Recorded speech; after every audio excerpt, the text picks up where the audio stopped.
രാജ്യത്തെ വിവിധ മെഡിക്കൽ കോളേജുകളിലെ മെറിറ്റ് സീറ്റുകളിലെ പ്രവേശനത്തിനുള്ള നീറ്റ് പരീക്ഷ വിവിധ കേന്ദ്രങ്ങളിൽ അല്പസമയത്തിനകം ആരംഭിക്കും. ഉച്ചയ്ക്ക് 2 മുതൽ 5:20 വരെയാണ് പരീക്ഷ നടക്കുക. സംസ്ഥാനത്ത് 1,44,000 പേരാണ് പരീക്ഷ എഴുതുന്നത്.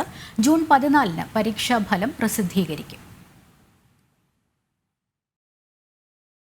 രാജ്യവ്യാപകമായി വിവിധ മെഡിക്കൽ കോളേജുകളിലെ മെറിറ്റ് സീറ്റുകളിലേക്കാണ് നീറ്റ് പരീക്ഷ നടക്കുന്നത്.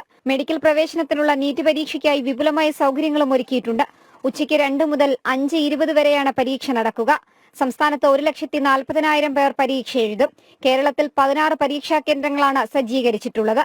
ജൂൺ 14-നാണ് ഫലം പ്രസിദ്ധീകരിക്കുക. സുരക്ഷാ മുൻകരുതലിന്റെ ഭാഗമായി കൃത്യമായ പരിശോധനയ്ക്ക് ശേഷമാണ് വിദ്യാർത്ഥികളെ പരീക്ഷാ ഹാളിലേക്ക് പ്രവേശിപ്പിച്ചത്. പരീക്ഷയ്ക്ക് 1.5 മണിക്കൂർ മുൻപ് ഹാളിൽ എത്തണമെന്നായിരുന്നു നിർദ്ദേശം. 1:30-ന് ശേഷം പരീക്ഷാ കേന്ദ്രങ്ങളിലേക്ക് പ്രവേശനം നൽകില്ല.